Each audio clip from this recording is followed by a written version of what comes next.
make the world a happier place by sharing the steps that we can take to live our happiest lives.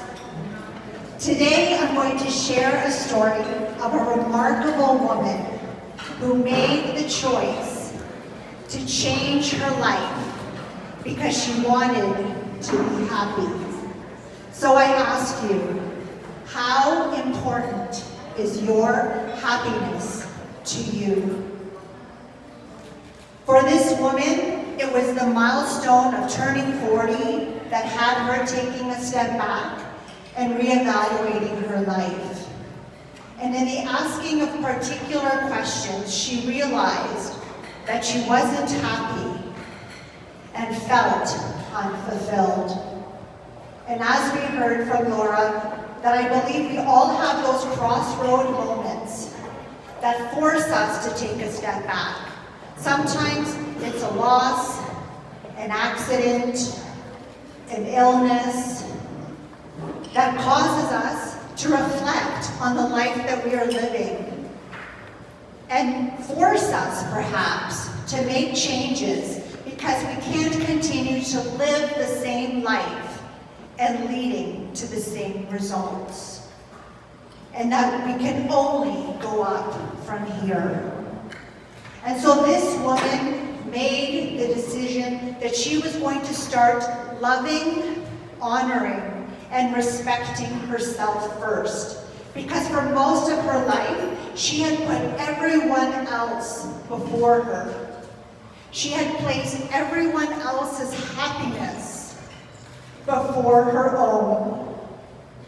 And she decided that she was going to start loving herself so that she could find the happiness that she had been looking for outside herself and never seemed to be able to find.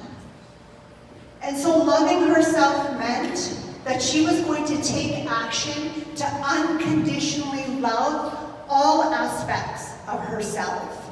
Her physical, mental, emotional, and spiritual self. And these are the things that she did.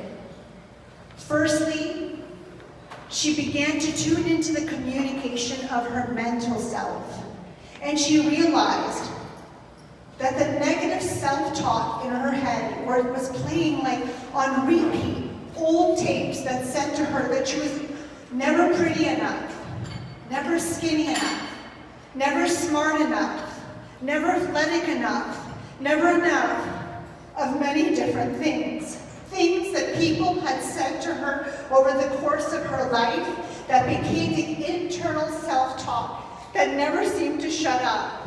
And she had had enough. She had had enough of these thoughts and beliefs that were limiting her, sabotaging her, belittling her, and degrading her every single day. And she chose to rewrite and reprogram those thoughts to ones that were going to serve her instead. Ones that were going to uplift her. Instead of being her greatest critic, she decided that she was going to be her greatest cheerleader. And she began telling herself every single day, on repeat, many times during the day, the things that she needed to hear, which was, I am beautiful, I am smart, I am kind, I am courageous, I am successful, I am living my dreams. From there, she began to tune into her emotional self, and she realized that most days, she was loathing and hating on herself. And she had had enough of feeling that way about herself.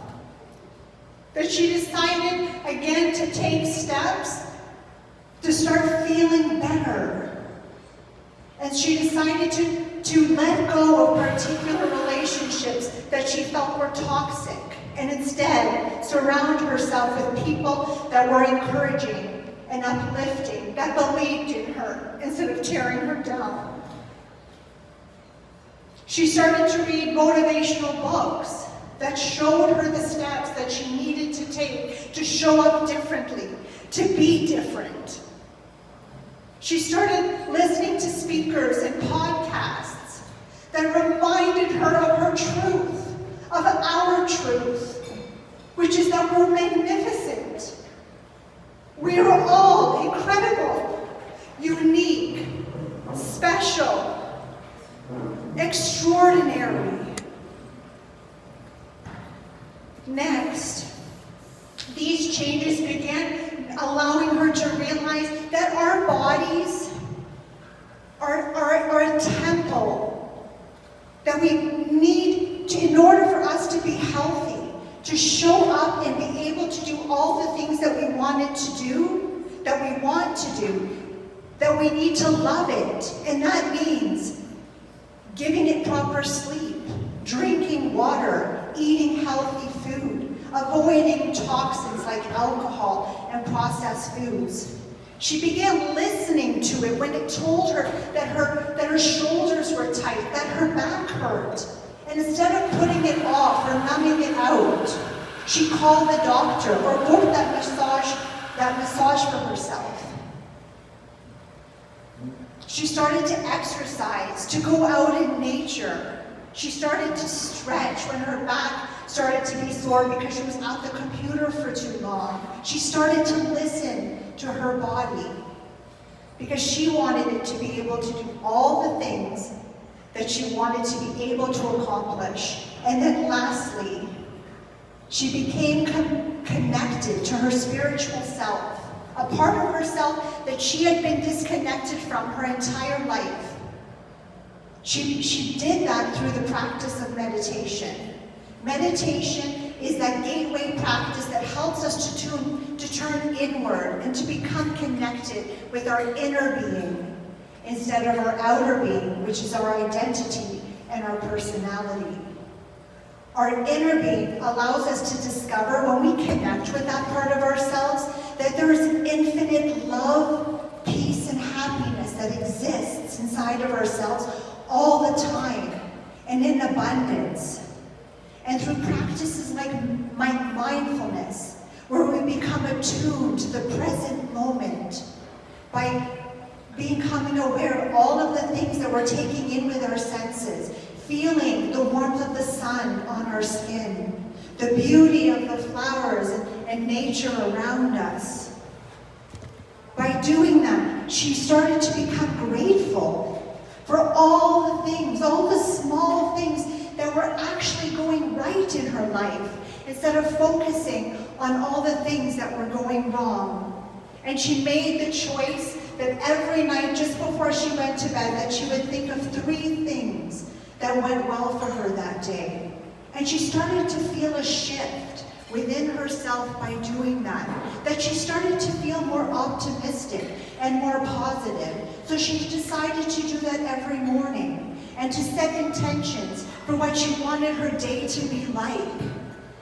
And she again started to feel happier in the process of doing that. So she started to do it all day long, looking for the things, again, small things, looking for what's there instead of focusing on what's missing. And with all the changes that she made, she started to love herself more, and she found the happiness that she had been looking for outside herself. She found the love inside herself. Again, something she had been looking for outside herself her entire life and never seemed to find. She found the missing key to our happiness, which is self-love. And how do I know that she did this? Because this woman is me. And I know that it could be you too. If we take, just with a simple choice, to take small steps every single day to love ourselves, all aspects of ourselves, which is more than just getting our hair done. It's more than self-care, getting our nails done. It's more, and it's far deeper than that. And when we commit to loving ourselves, we can show up for all the people around us and in all the things we want to do in a way that we didn't even know that we could. And we discover the person that we were always meant to be, and the life that we thought was only possible in our dreams. Thank you.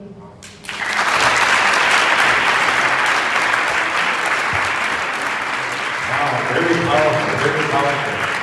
And we would like to have the Minister of Mental Health and Addictions come here and say a few words.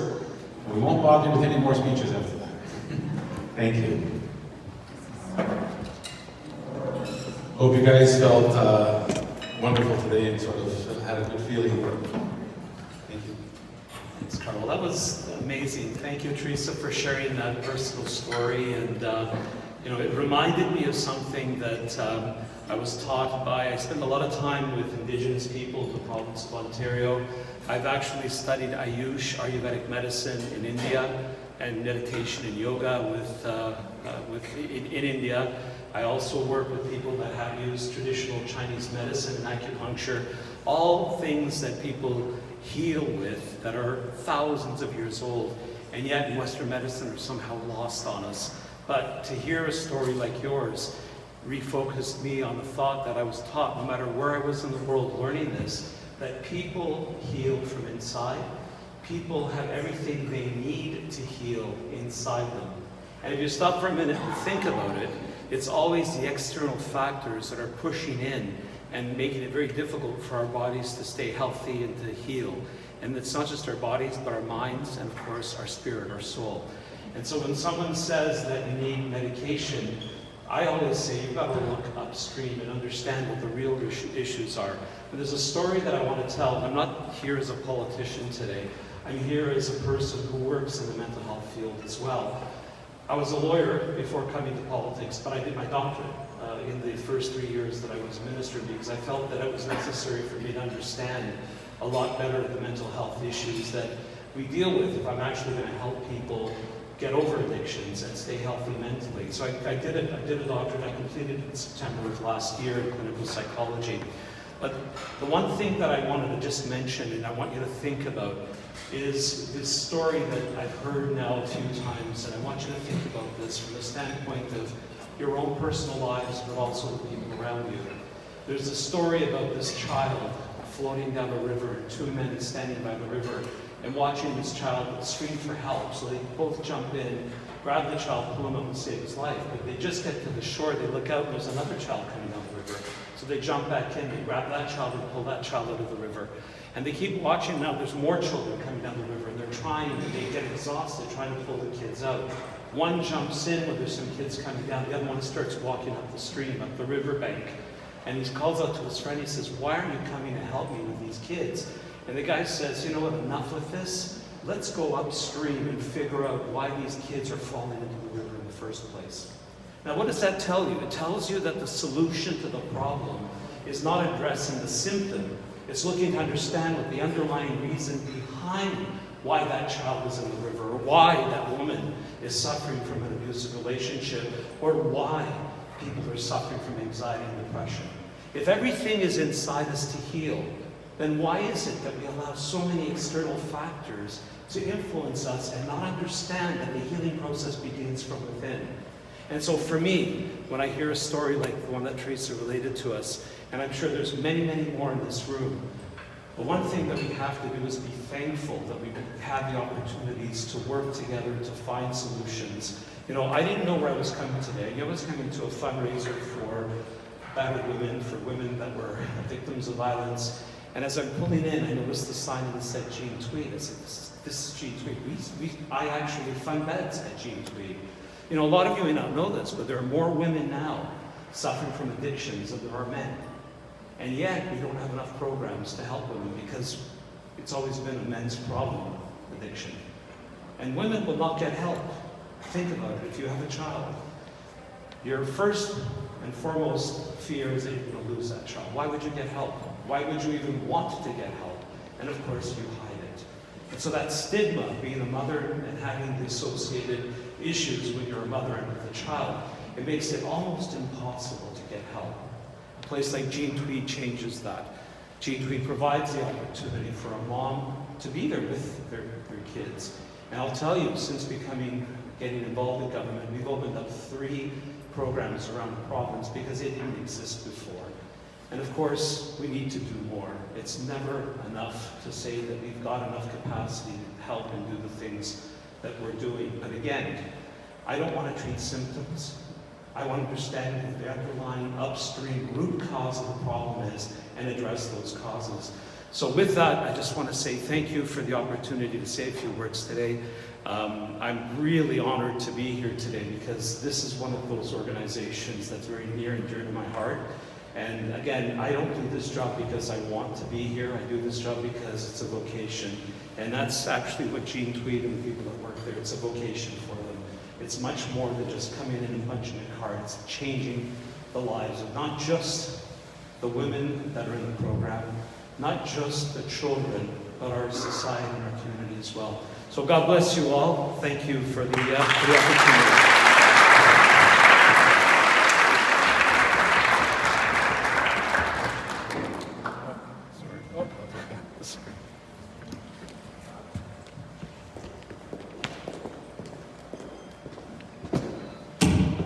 There we go. Thank you very much.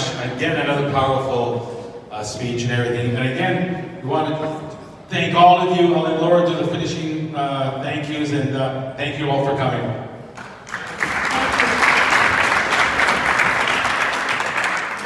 So on behalf of the Tweed Center, and of course myself, Carlo, we want to thank you all for being here. Please continue to drink coffee, your dessert, because I know I still have to have my coffee. I really wanted to thank Teresa Greco for her inspirational talk today. It's very difficult to stand up here and share stories like that. And I also want to thank Michael, who is just a wonderful, wonderful human being, for saying a few words. He's always so spot on. And behind the scenes, this charity has a lot of people that really care about this organization. And I'm so proud to stand here on behalf of also the Executive Leadership Committee that are going to be doing some really incredible things. I mean, this is, like, what can I tell you? There's a lot of people out there suffering, and even if you just do that little bit, and a little bit, plus your little bit, plus your little bit, plus your little bit, it all adds up. And so thank you for being here today. From the bottom of my heart, I really am grateful, and I trust everybody here, which is a nice thing, because you can't say that too much. And I really would like you to save the date for June 6th, and I'll keep you all posted. I know my Executive Leadership Committee is going to be in March, so we can finalize details.